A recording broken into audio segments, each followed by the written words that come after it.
नमस्कार दोस्तों, class 10th Maharashtra state board mathematics chapter number 1 similarity lecture number 10 problem set 1 के questions हमें solve करने हैं। अभी तक क्वेश्चन नंबर 8 तक हमने क्वेश्चन सॉल्व कर लिए हैं। क्वेश्चन नंबर 9 हमें सॉल्व करना है। तो वीडियो शुरू करने से पहले आप सभी को रिक्वेस्ट है, चैनल को सब्सक्राइब करें, लाइक और शेयर करें और बेल आइकन प्रेस करें, जिससे कि आपको आने वाले हर वीडियो का नोटिफिकेशंस मिल जाए और वो वीडियो आप सबसे पहले देख सकें। और क्लास 6 से लेकर क्लास 10 तक के मैथ्स के वीडियोस मैं अपलोड करने जा रहा हूं। तो आपको अपने क्लास के वीडियो सर्च करने के लिए आपको सर्च करना है मेरा नाम महेश वलांडे और अपने क्लास का नाम। जैसे अगर आप क्लास 10th में हैं तो आपको सर्च करना है महेश वलांडे क्लास 10th। तो आपको अपने क्लास के सभी वीडियोज़ की प्लेलिस्ट मिल जाएगी, उसमें से आपको जो चाहिए वो आप वीडियो देख सकते हैं।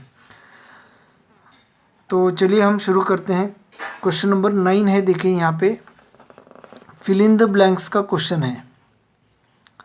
अब क्वेश्चन क्या है, देखिए in triangle P Q R इस ट्रायंगल में P M is median, P M जो है वो मीडियन है।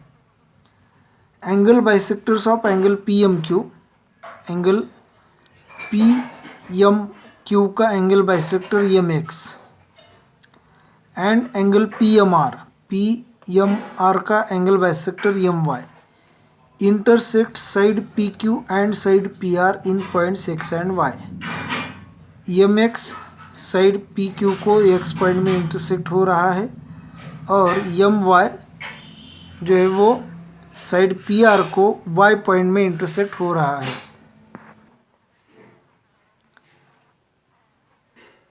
तो जो आगे का क्वेश्चन है, देखिए prove that X Y is parallel to Q R, X Y line segment Q R को पैरेलल है, ये हमें प्रूव करना है। Complete the proof by filling the boxes in triangle P Q M. अब यहाँ से लेकर देखिए हमें आंसर लिखना है। अब ये जो आंसर है वो हम फिल इन द ब्लैंक्स के फॉर्म में भी लिख सकते हैं। यहाँ पे फिल इन द ब्लैंक्स है तो जो भी बॉक्स दिए हैं उनमें हमें पर्टिकुलर जो वर्ड्स चाहिए या फिर जो भी पार्ट चाहिए वही वहाँ पे लिखना ज़रूरी होता है। तो यहाँ पे हम समझेंगे, देखिए एम क्यू एंगल बाइसेक्टर है यहाँ का। तो using angle bisector property of a triangle, triangle में एंगल बाइसेक्टर की property M X angle bisector है। तो M Q upon M P जो रेशियो है M P upon M Q. अब देखिए ट्रायंगल की एक एंगल बाइसेक्टर प्रॉपर्टी हमने इससे पहले के क्लास में या पहले के वीडियो में समझी है। वो प्रॉपर्टी क्या है, देखिए ट्रायंगल में किसी भी एंगल का बाइसेक्टर उस एंगल के अपोजिट साइड को उसी रेशियो में डिवाइड करेगा जिस रेशियो में रिमेनिंग टू साइड्स हैं। ये जो दो साइड्स का रेशियो है उसी रेशियो में ये दो पार्ट्स रहेंगे। तो अगर यहाँ का इधर का पार्ट यहाँ से इधर जो पार्ट है वो नहीं है, ऐसा अगर हम समझें, ये अगर पार्ट हम ढक लेते हैं यहाँ से, तो सिर्फ हम ट्रायंगल पी एम क्यू की अगर बात करें तो इसमें एम एक्स जो लाइन सेगमेंट है वो एंगल एम के लिए बाइसेक्टर है। तो ये दो इक्वल पार्ट्स हो गए। तो एम एक्स एंगल बाइसेक्टर है तो पी क्यू के दो पार्ट्स यहाँ पे बन गए। तो P M upon M Q ये ratio P X upon X Q को बराबर होगा। और सेम वैसे ही यहाँ पे P Y upon Y R का ratio P M upon M R को इक्वल होगा। अब पी एम अपॉन यहाँ पे एम क्यू है और P M upon M R है, तो एम क्यू और एम आर इक्वल होने की वजह से P M upon M Q और P M upon M R ये दो रेशोज इक्वल हो जाते हैं। तो इसलिए P X upon X Q is equal to P Y upon Y R, ये दोनों भी रेशोज इक्वल हो जाते हैं। तो using converse of basic proportionality theorem हम कह सकते हैं कि एक्स वाई क्यू आर को पैरेलल है। तो यही बात हमें यहाँ पे फिल इन द ब्लैंक्स में लिखनी है। तो देखिए in triangle P M Q P M Q इस ट्रायंगल में ray M X is the bisector of angle P M Q. Angle P M Q का एम एक्स यह बाइसेक्टर है। तो यहाँ पे जो दो रेशोज हैं, अब देखिए हमें कैसे लिखना है, यहाँ पे देखना है M P upon M Q, M P upon M Q. तो M P upon M Q का मतलब पी एम जो लाइन सेगमेंट है एम पी वो न्यूमरेटर में है, तो पी एक्स जो पार्ट है वो न्यूमरेटर में यहाँ पे होना चाहिए। जैसे कि हमने यहाँ पे देखा था कि एंगल बाइसेक्टर का लेफ्ट हैंड साइड के ये दोनों न्यूमरेटर में होंगे, तो एंगल बाइसेक्टर के राइट हैंड साइड मतलब ऊपर की साइड के ये दो पार्ट्स न्यूमरेटर में रहेंगे। तो पी एक्स हम यहाँ पे लिख सकते हैं P X upon X Q is equal to P M upon M Q, P M upon M Q, theorem of angle bisector. ये एंगल बाइसेक्टर की थ्योरम जो है उसके हिसाब से हम यहाँ पे ले सकते हैं P X upon X Q is equal to P M upon M Q. तो अब दूसरा triangle, in triangle P M R ray M O is the bisector of angle P M R. तो उसी हिसाब से देखिए यहाँ पे P M upon M Q लेना है, P M upon M Q की जगह हमें P M upon M R यहाँ पे रहेगा। तो हम यहाँ पे लिख सकते हैं P M upon M R is equal to P Y upon Y R, P Y upon Y R. अब देखिए यहाँ पे क्या होगा, इसे हमें लिखना है सेकेंड इक्वेशन और ये है इक्वेशन नंबर 1।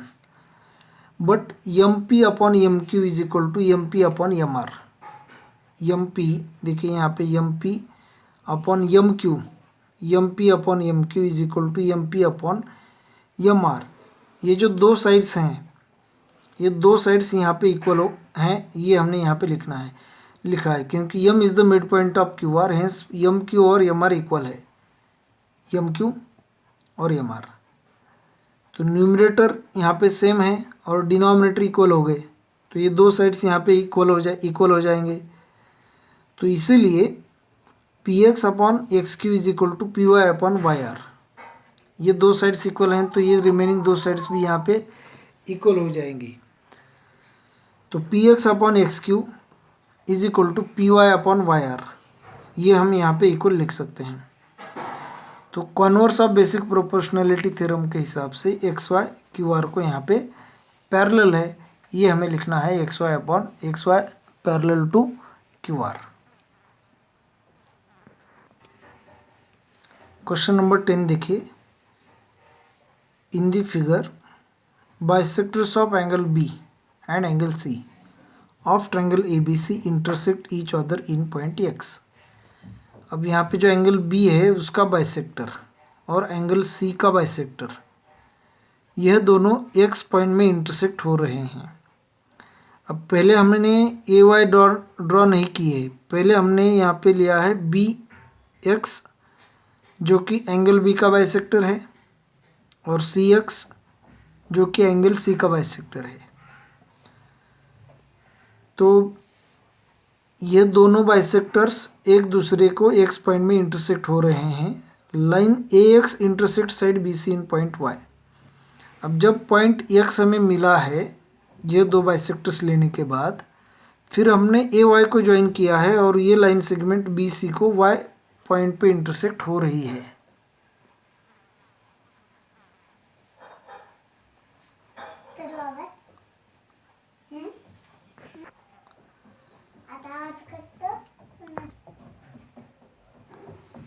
तो यहाँ पे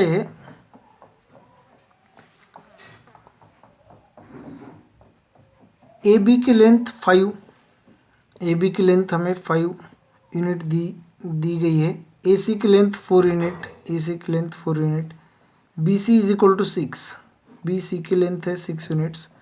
then find A X upon X Y. A X upon X Y का जो रेशियो है वो हमें यहाँ पे फाइंड करना है। A X upon X Y का जो रेशियो है, A X upon X Y का वो रेशियो देखिए यहाँ पे जो एंगल बाइसेक्टर दिया है उसके हिसाब से यहाँ पे कैसे लेना है। तो ट्रायंगल ए बी सी अगर हम देखें तो उसमें ए बी वाई यह ट्रायंगल लेना है पहले, ए बी वाई। तो ए बी वाई ट्रायंगल में बी का एंगल बाइसेक्टर, एंगल बी की अपोजिट साइड ए वाई, तो इसे A X upon X Y ratio में डिवाइड कर रहा है और यही ratio A B upon B Y को इक्वल होगा। तो हमें आंसर लिखते वक्त लिखना है in triangle A B Y इस ट्रायंगल में, in triangle A B Y इस ट्रायंगल में B X is bisector of angle B. तो using property of angle bisector of a triangle, तो using property of angle bisector of a triangle, angle bisector of a triangle, हम यहाँ पे दो ratios equal ले सकते हैं, A B upon B Y, A B upon B Y is equal to A X upon X Y, A X upon X Y. इसे हमें लिखना है इक्वेशन नंबर 1। अब ट्रायंगल का नाम लेना है ए वाई सी। तो इन ट्रायंगल ए वाई सी इस ट्रायंगल में C X is bisector of angle C. तो यहाँ पे जो हमने लिखा है using property of angle bisector, वही यहाँ पे लिखना है, using property of angle bisector of a triangle, angle bisector of a triangle हम यहाँ पे लिख सकते हैं A C upon C Y, A C upon C Y is equal to A X upon X Y. तो A C upon C Y हम यहाँ पे लिखें A C upon C Y is equal to A X upon X Y. इसे हम लिखेंगे equation number 2। अब यहाँ पे देखिए इक्वेशन 1 और 2 में A X upon X Y, A X upon X Y, A X upon X Y यहाँ पे सेम है और ये दोनों A X upon X Y A B upon B Y और A C upon C Y को equal है। तो एक ही रेशो दो रेशोज़ को इक्वल है। तो ये यहाँ का एक और ये दोनों, मतलब दोनों एक ही हैं, तो ये तीनों इक्वल हो जाएंगे। तो हमें लिखना है from equation 1 and 2, from equation 1 and 2 दोनों इक्वेशन से A X upon X Y और A X upon X Y. तो हम यहाँ पे लिख लेते हैं A X upon X Y is equal to A B upon B Y, A B upon B Y is equal to A C upon C Y, क्योंकि यही एक रेशो जो है इन दोनों रेशोज को इक्वल है। तो ये तीनों भी रेशोज जो हैं वो इक्वल हो जाते हैं। अब यहाँ पे जो लाइन सेगमेंट्स की लेंथ हमें दी गई हैं वो हम यहाँ पे अब सब्स्टिट्यूट करेंगे। तो अब देखिए ए एक्स की हमें यहाँ पे लेंथ नहीं दी गई है, A X upon X Y की लेंथ हमें फाइंड ही करनी है। तो A X upon X Y as it is रखो is equal to A B upon B Y. अब ए बी की लेंथ है 5, तो हम यहाँ पे 5 लिख लेते हैं डिवाइडेड बाय बी वाई की यहाँ पे लेंथ हमें नहीं दी गई है। ए सी है 4, तो 4 अपॉन सी वाई की भी हमें लेंथ नहीं दी गई है, लेकिन हमें बी सी की लेंथ दी गई है, बी से लेकर सी तक। बी से लेकर सी तक जो डिस्टेंस है वो बी वाई और सी वाई का एडिशन है। तो यहाँ पे बी वाई और सी वाई हैं, तो इन दोनों की एडिशन यहाँ पे होनी चाहिए। तो एक जो रेशियो है, मतलब एक जो पॉइंट है यहाँ पे, theorem on equal ratios, theorem on equal ratios, अगर दो रेशियोज इक्वल हैं ए अपॉन बी और सी अपॉन डी, तो ए अपॉन बी और सी अपॉन डी जो दो रेशियोज हैं वो ही दो रेशियोज और एक रेशियो से इक्वल होते हैं, और वो रेशियो आता है ए प्लस सी का रेशियो बी प्लस डी के साथ।